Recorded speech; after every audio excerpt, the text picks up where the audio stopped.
Welcome to the wonderful world of green screen. So the world's in lockdown, as you can see. I can't go anywhere. But with my green screen and my magic nose, check this out. Paris, New York, and if you want to go shopping, Wuhan Market. It's all there, you just got to find out how. Episode 2 then of SAS Who Dares Wins. Another great episode, showcasing quite a few different skills and a couple of things we've not really seen before, i.e. the use of weapons. All right, I don't think I've seen them using weapons before, and obviously it took a little bit more preparation. So I think they actually schooled them on the weapons before the show. Anyway, I'm digressing away from what happened. Let's kick off the show then. 1 o'clock in the morning, in come the DS, boom. It's a typical, let's go to sleep, let's get you up type trick. Did you know as well, just as an optimal fact, you're in your deepest sleep after about half an hour of actually falling asleep. So that's the best time to wake somebody up, because they're rock bottom, they're proper in it, all right? So I reckon they've probably taken some of that voodoo knowledge into it. They've woken them up, bang, they're straight outside, yelling, screaming, up go the old sandbags. Now those sandbags, I'm going to tell you, it's not the given you can hold them above your head, and what they were looking for was somebody to rap. Obviously the show, the way it's structured, you've got to start getting people to fail, you've got to start knocking the numbers down, you've got to see who's got what. Katie Price. She's the first one to go. She comes off the show. Now there's going to be a lot of people out there, and you see the haters, and the haters are going to be, yeah, told you so, about time and all that sort of stuff. Well, number one, at least she had a go at it, all right? Number two, and I thought this was quite important in my own mind, when I was on selection, I desperately wanted to get that berry. I desperately wanted to be in the regiment. And I just get the feeling a little bit from a couple of the contestants there, they didn't really want to be there, all right? And I think Katie was an example of that. I think she loved the challenge, she loved all the good things out of it, but when it actually came to push to a shove, there was that little bit missing, that little bit that said, I actually don't want to be here, I could actually be sat in my nice house, surrounded by my lovely children, doing my own lovely things. Why do I need this in my life? Now, compare that to a soldier's mentality when he wants to reach the top of the tree, he wants to go and do things that he's never done before, he wants to put his career into a track that's, you know, going to the very top. That's what's driving the soldier. So there's a little bit of a mindset thing there straight away, okay? Now, other people on the show are desperately wanting to prove themselves for different reasons, and that will come apparent through the show. Remember, none of these are going to actually be badged or put into the regiment at the end of this. So you've got to have a reason to be there. It's extremely important. That said, there are people that are beginning to shine and people that are beginning to fade now. So we went on from there and we went straight out onto the lake. Ant's there, tumbling out of the helicopter. It's another bottle job. Have you got the bottle? And it's very important this, right? Not just having the bottle, but doing what you're told. If you don't fold your arms, if you don't just let yourself fall, you're going to over-rotate, you could hurt yourself. It's a dangerous game, falling out of choppers onto hard water. That water is just like concrete if you get it wrong, all right? So when they were saying to the young people there, you've got to listen, you've got to get this right, you've got to do as you're told, it's for a reason, it's for their own good that they don't get hurt. So I don't think many of them struggled with this particular challenge, to be honest, but the one lad that did was the young YouTuber, all right? He gets up, you can tell he's out of joint, he over-rotates, he slaps in, and he goes in the oggin for quite a bit longer than what he thought. Now don't forget, as soon as you hit that water, that's Scotland, all right? That's not Ibiza on a stag weekend, all right? That's Scotland, okay? That is cold. You hit that water, you go straight away, all right? You're in the oggin, it's cold. If you're not switching on to your surroundings, you start sinking rather than floating up again, because the panic sets in. And I think there was a little bit of that. I think he went in, boom, he couldn't orientate himself because everything's hit his sensors at the same time, and now he's going deep six. He popped up, thankfully, at the end, all right, and I've got no doubt there was frogmen in there to look after him anyway. So he comes in, he's not too sure. I think in the scheme of things on the show, he was the next one to throw his hand in, all right? Again, is his comfort zone outside that he thinks, well, I don't actually need to be here? Regardless of if he did or didn't, at 24 years old, to be undertaking something like this is quite tough. So fair play to him. Good effort, son. There. Right. Then we go on into this thing again with a display of aggression, okay? And the normal faces come out. Bellew going nuts again. He's like a raging bull, isn't he? You could read. He's like a road map of Italy on the side of his head, isn't it? His veins are popping. His eyeballs are protruding out. Like he's there, isn't he? Every time there's a bit of aggression at the head, you've got to control that aggression. It's no good having the aggression if you can't control it, because when you come to use it and deploy it, it ain't going to be there. Now Bellew's in his comfort zone when he's in the ring, and he can fight all day. He ain't bothered, is he? Because he knows his aggression's there, he knows how to tune it in, he's trained all his life. He is a great boxer. He's outside of his comfort zone now. There isn't a boxer stood in front of him. There's a man with a tyre running towards him. There's a man wanting to wrestle him. There's 10 people around him, all right? It's a different thing. So, although he's still a strong guy, fit and all the rest of it, he needs to control his little piece. The most difficult thing, the biggest distance he's travelling at the moment is about 2 inches, all right? It's from there to there, all right? And he's got to get that little bit right, because it ain't quite lining up for him at the moment, I don't think, but he's not out of the woods. He's not dead in the water yet, all right? Now this is where Fash comes into it again. Fash, in his bid to prove, yeah, I'm tough, I'm doing this, he gets that young lad into a chokehold. What are you doing, Fash? You've got the bloke, he's surrendered almost, and you're choking him out. Right, so it all got a little bit heated, it all went a little bit far. You got back to the block, all right? Billy comes in. I love Billy, and I can imagine Billy doing this, having served with Billy myself, right? Okay, that's my troop staff sergeant, as he was. Billy comes in the block, right, lads, enough's enough. Right, people, enough's enough. And he gives it to them. He tells them straight, start sparking. This is controlled aggression we want, and all that sort of stuff. So, great to see Billy straight in there, straight on top of it. They recognise it straight away.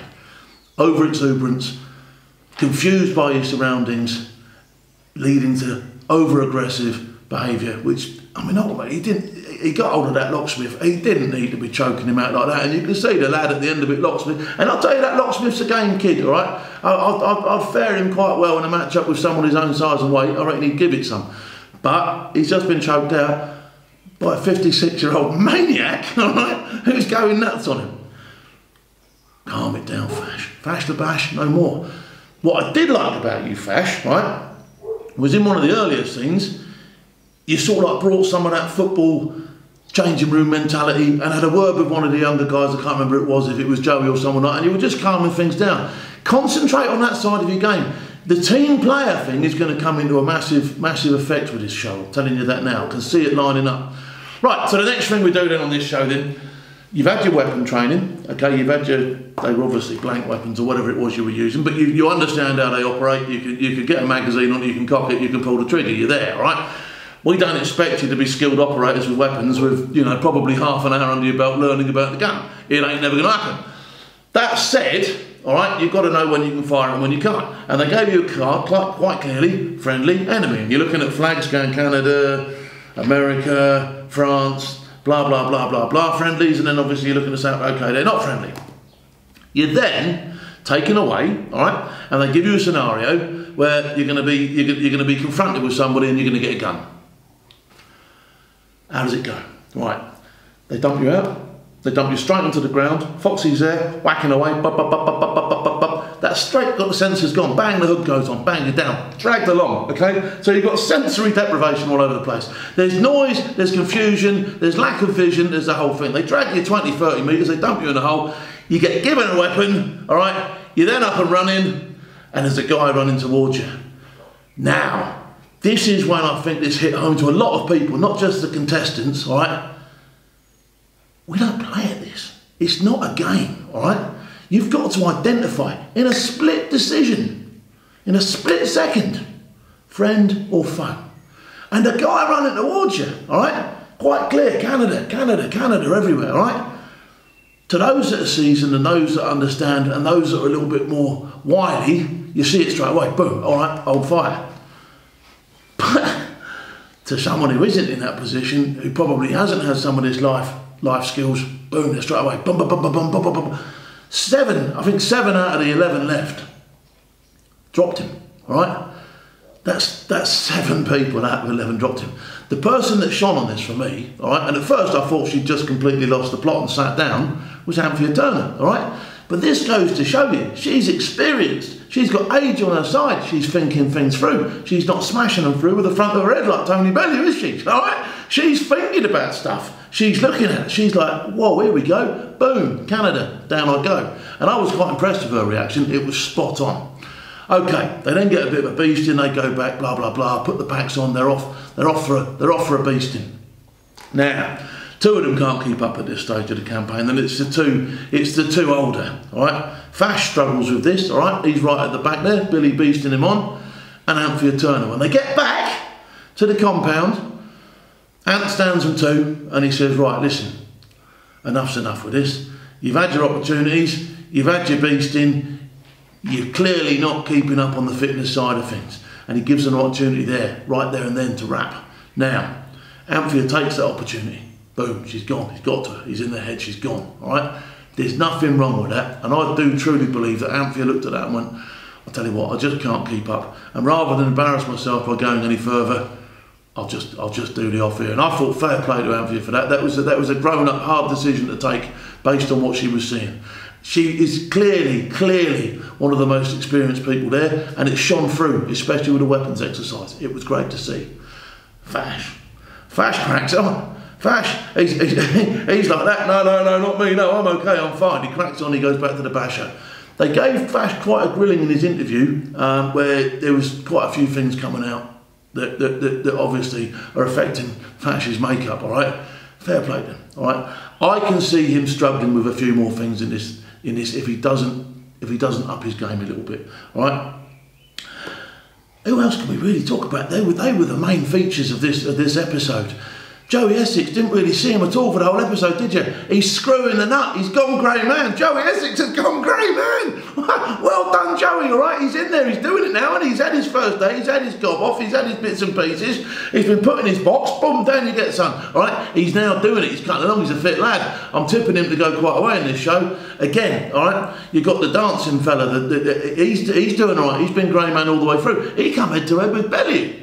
I mean, he's a dancer, whatever it is he does, and he's going head to head with Bellew. Boom, and he goes, right? Not worried, not running backwards, not running away. Head to head. Well done, all right? So there's a few people shining, there's a few people wanting to shine, and there's a few people who the light has gone out, all right? 3 of them in particular. We lost 3 in one episode, okay? But there you go. That's the way it is. I'm intrigued. It's stacking up well. It's stacking up extremely well for the next episode, where I think they're going to do a little bit of teamwork, all right? But let's see if we can take anything from this episode. Take one thing. A soldier's job is a very, very difficult job, okay? It's something that takes a lot of skill, a lot of braveness, and a lot of preparation to be able to perform your duties properly, okay? It's not something that's instilled into you overnight, and in specialised units, they need to know that you've got the right material to meet the standards that they've got to lay out in front of you. That said, all right, I think people, the audience in particular, will be taking home that particular one thing that I laboured on, and that is, you know, you've got to make those decisions. They're split decisions, they're life and death decisions. They're not easy decisions to make. And we ask 17, 18-year-old lads to go and do and make decisions like that in places like Afghanistan.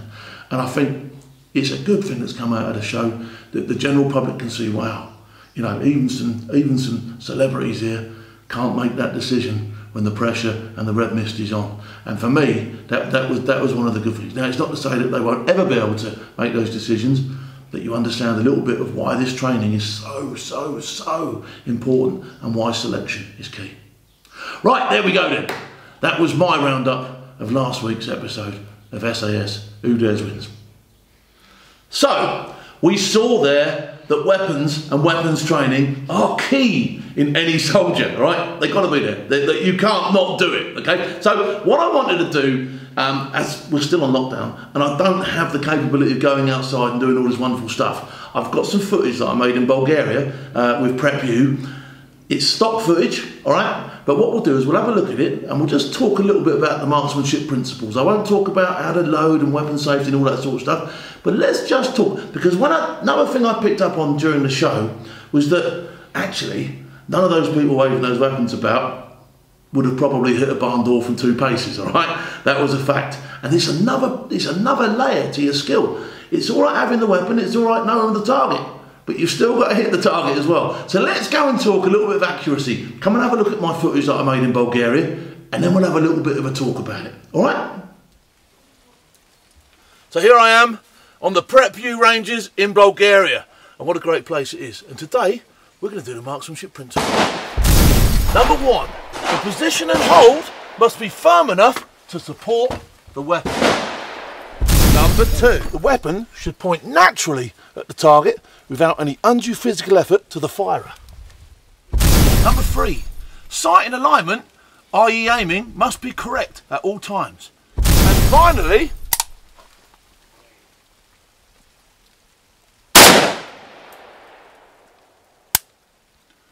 the shot must be released and followed through without disturbance to the position. Okay, I'm using today the Sightmark integrated laser and torch and red dot sights. A great piece of kit. Or is it? We'll find out. We got all these computer games depicting all these different sights on the weapons and all that. Mate, here we are. I've got a laser on now. And I'm going to show you exactly how accurate this thing is with the laser. Okay, so forget about your marksmanship principles now. Here I am, all right? I'm not using any marksmanship principles whatsoever. Straight into the body there. Straight into his head over there. That's how quick it is nowadays. You know? All over the place. Let's go down and have a quick look at these. I'll just unload it.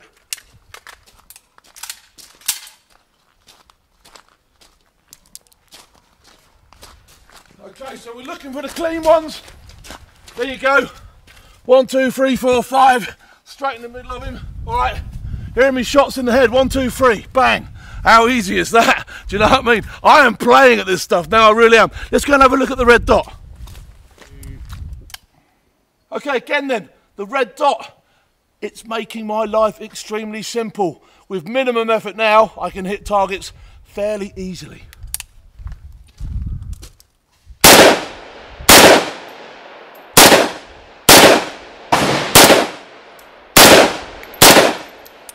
Gonna have a butcher's.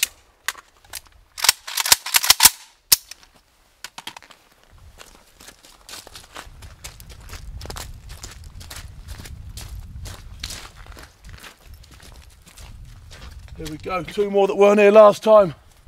And there we go, 1, 2 across the centre of the head again. It's too easy, this stuff, isn't it? We're recording now. So again, using the red dot or the laser, I'm just going to deliver 5 shots and we'll see what it looks like down the other end.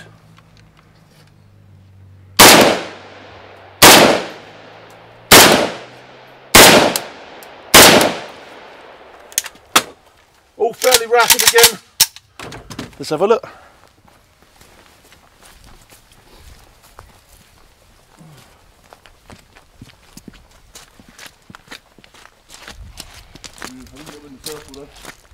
A little bit too rapid, but you'll get them landing. You'll get 3 of them in there, 4 of them hit there. So where did the 5th one go? Down low. There you go. But effectively, without being all tight, without applying the marksmanship principles whatsoever, I'm delivering stuff in a fairly decent sized group into his chest from 25 metres. What more do you want? Right, that's enough accuracy hacks, because now I need a hack of my own in there. Alright, I'm off. Let's go get some scarf. Okay, so you're going to need a kettle that's going to be half full. You're going to need a sealable bag. You're going to need some sausages. You're going to need some beans. You're also going to need 5 minutes to time yourself. Right, let's see if I can do this in 5 minutes. Alright, here we go. 5 minutes on the card counter. There we go. Start. Right, get your kettle on straight from the start. That's going to help you out. Open the beans. That's the easy bit done. There we go. Oh, hang on. No, it's not. Oh, hey, we've got an emergency straight away. Here we go. But that's all right because I've got a backup plan. See the way I went straight to the default setting of backup plan straight away there. There we go. I'm dribbling. I'm so hungry. Backup plan is not going too well either. That's not getting a bite.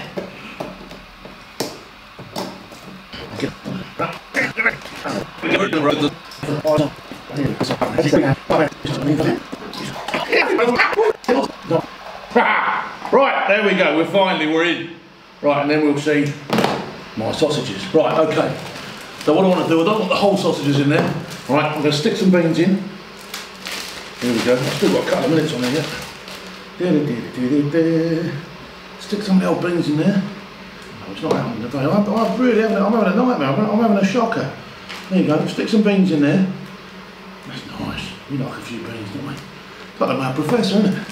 There we go, we've got the beans. Now, we need the sausages, right? Now, I'm just going to snap those in half as it goes and bung them in. So there we go, whatever. I just can't get these sausages out of this tin without cutting my fingers. Now I've made such a mess of the tin. Come here. Come to daddy. Tickling the sausage in. Oh dear. There we go. Right, there we go. So they're coming in slowly. There we go. Get these sausages out. There we go. Like I say, you get 2 portions out of this. I'm just going to make one for now. There we go. There's the sausages and beans. In there, like so. That's your breakfast pack. Now when you reseal this, try and get most of the air out of it and leave a little bit of a gap in there, right? Because that is going straight into my kettle, which is now boiling, right? We're in, it's boiling and we're off, right? Now leave the kettle open, all right? Because if you don't, it will just click off. So you can just leave that to boil away now, and that's us on the road to recovery. There we go. I've got, what have I got left on the clock? 59 seconds. There you go. That's one of the quickest ones we've done, isn't it? And this is going to taste nice when it's got. Like I say, if you don't leave a little hole in the top of the bag, all right, the air won't escape from the bag, and you'll end up ruining your kettle with beans and sausages all over the place. But this is going to have it. It doesn't take long to warm up either. So I'm only going to give it a minute, and then that's going to be steaming away. I guarantee you, those 2 geezers on MasterChef would be all over this, all over it. Well done, Phil. That's nice. You know the way they deliberate over it? They do, don't they? Anyway, this is nearly done. There we go. Oh, there they are. Yeah, you know that. There's my timer. There we go. Now would you like to bring it forward? They can have a look. How about that? There we go. Well, I'll switch off my appliance. Don't go diving in there straight away because that will take all the skin off your hands, all right? Right, I've got in here somewhere a spoon. Right, I always manage to get the biggest spoon I can. It's a racing spoon when it's mine. And not only does it race into my food, if you've got some, it races into yours as well. So here we go, there's our butchers. Let's get this bag out. Oh, that's on. Oh, that's on. Let's get myself a little corner of the bag. Right, there's no extra water in there. Right, there's my beans and my sausages. They are proper hot, right?